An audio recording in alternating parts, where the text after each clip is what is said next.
Catherine didn't originally travel to England to marry Henry. Her husband was to be Henry's older brother. The reason that Catherine came to England in the first place was to marry this boy, Prince Arthur, first son of Henry VII and Elizabeth of York. And in fact, this may actually be a betrothal portrait. Arthur is holding a flower which he is sort of proffering, which tended to be the iconography of betrothal portraits. Maybe this was sent to Catherine's parents so they knew what he looked like. And actually allying himself with Catherine's parents, two of the most powerful monarchs in Europe, was a very clever move on Henry VII's part. They had conquered Granada, and they also were kind of true blue blood. Their house, the Trastamara, had been established for decades. They gave a sort of heft and authority to the new Tudor dynasty. And that, of course, is why Prince Arthur wanted to marry Catherine. But Arthur and Catherine were only married for 5 months. Arthur died, and it was another 7 years before Catherine married his brother, soon after he became King Henry VIII. The new king made no secret of his desire for a son and heir, but the couple had only one surviving child, a daughter named Mary. Also on display at Hever is a carving that shows the symbols of the dynastic union between Henry VIII of England and Katherine of Aragon and Castile.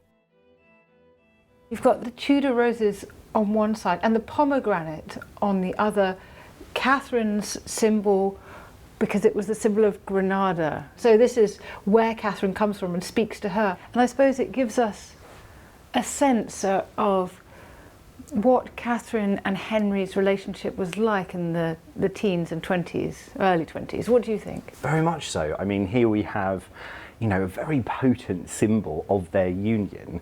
We don't just have their emblems together, but they are diminuted. They are literally spliced together. There's something very powerful about this representation of their union. And I think it's about stability and strength. As you say, this is the symbol that represents Catherine's strength and what she brought to the union. It's by bringing the two together that you produce this royal power. You've got the relatively upstart Tudors marrying into the grand Trastamara family, and now we've got a royal dynasty to really reckon with. Absolutely, this is the promise of what is to come, isn't it? It is that crowning of hope, really.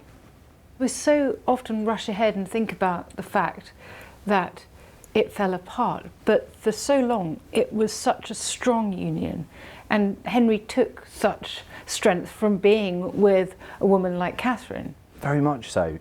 I think it's really dangerous actually to look sort of backwards and not really focus on what were incredibly glorious years between Catherine and Henry. But by the 1520s, Henry and Catherine's union was starting to falter. No son had survived, and there was little prospect of more children. During this time, Anne had returned from France to serve Queen Catherine, while her own marriage prospects were arranged. The story goes that there were two possible marriages for Anne, one with James Butler, her cousin from Ireland, that was suggested to her, and one that she sought with Henry Percy, the heir to the earldom of Northumberland.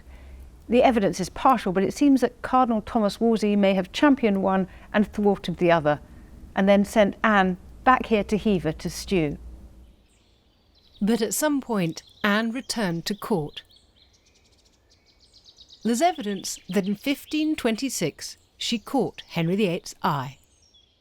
We know it was that year because of letters that Henry sent to Anne while she was here at Hever.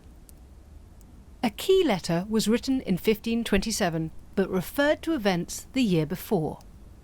Henry's first letters to Anne are written in French, which is the language of romance. It's the kind of elevated language of courtly love. This is the crucial letter for dating the beginning of Henry's obsession with Anne Boleyn. He says to her that necessity constrains him to pursue your response, having been for more than 1 year struck du dart d'amour, by the dart or the arrow of love. So he's loved her for more than a year. Now Henry wants to know whether she will accept him or not, and he makes her an offer.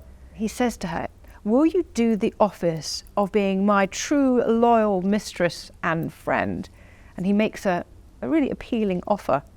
He promises her that if she will be, he promises to vous prendrez pour ma seule maîtresse, that he will make her his only mistress.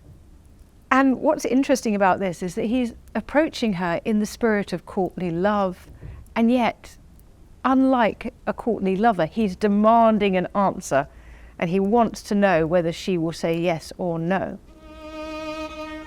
Henry goes on to say that he begs Anne to give herself body and heart to him. It appears that Anne agreed to marry Henry in early 1527, provided he could annul his existing marriage to Katherine. In the meantime, the couple remained relatively chaste, but their affection was mutual. The next letter reveals she sent him a carefully considered gift. This letter is very interesting because it tells us something about what Anne is doing in all this.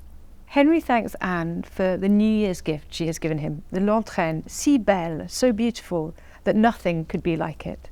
He thanks her for le beau diamant, the beautiful diamond, and the Nevers, the ship in which a damoiselle is tossed about. But principally, he says, for the beautiful, the belle interpretation, the interpretation and the humble submission that she has made from her kindness. Now, this is so interesting because we don't have Anne's letters to Henry, and so we often get a sense that she's the passive recipient and not active at all. But here we have, she is sending him a diamond. This is a two-way thing. We shouldn't imagine, because we don't have Anne's voice in all this, that she doesn't have a point of view, that she isn't herself exerting agency and telling Henry of her feelings too. And this, of course, is one of two famous letters that Henry signs off to Anne. H and R for Henricus Rex, Henry the King, with AB, her initials, in a love heart.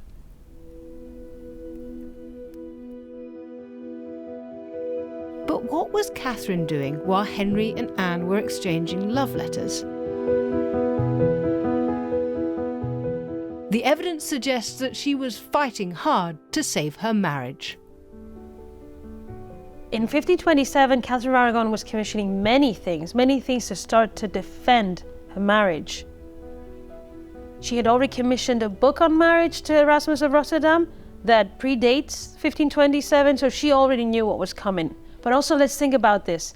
This is a year that we have miniature portraits of Henry and Katherine with inscriptions that say that Henry was in his 35th year of life. So we're right at that time. The miniature portrait of Katherine, it's a companion to a portrait of the king, and it says in Latin, uxor. So it means that she's defending and she's giving these miniature portraits to people in court.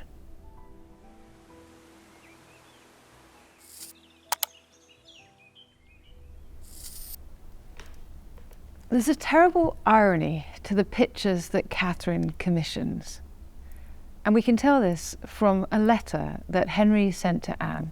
It's written in French, and he says, "Je vous envoie, c'est-à-dire ma picture, mis en bracelet." There's a bit of English mixed in there. "I'm sending to you," this is to say, my picture put in a bracelet. Now, a picture put in a bracelet, by definition, has to be small. It has to be a miniature. And it seems to me that the picture that Henry would have sent is one of the sep that has been most recently commissioned. In fact, I think these are probably the only miniatures that have ever been painted of Henry by this point. He is sending Anne, his mistress, a picture which his wife has commissioned of him. Giving his mistress a portrait commissioned by his wife is pretty outrageous behaviour, even by Henry's standards.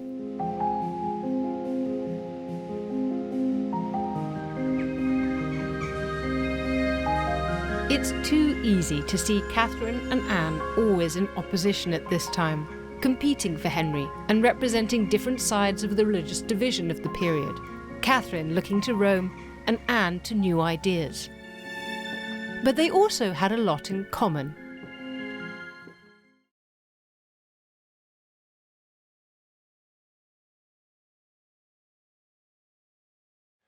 Thanks for watching this video on the History Hit YouTube channel. You can subscribe right here to make sure you don't miss any of our great films that are coming out.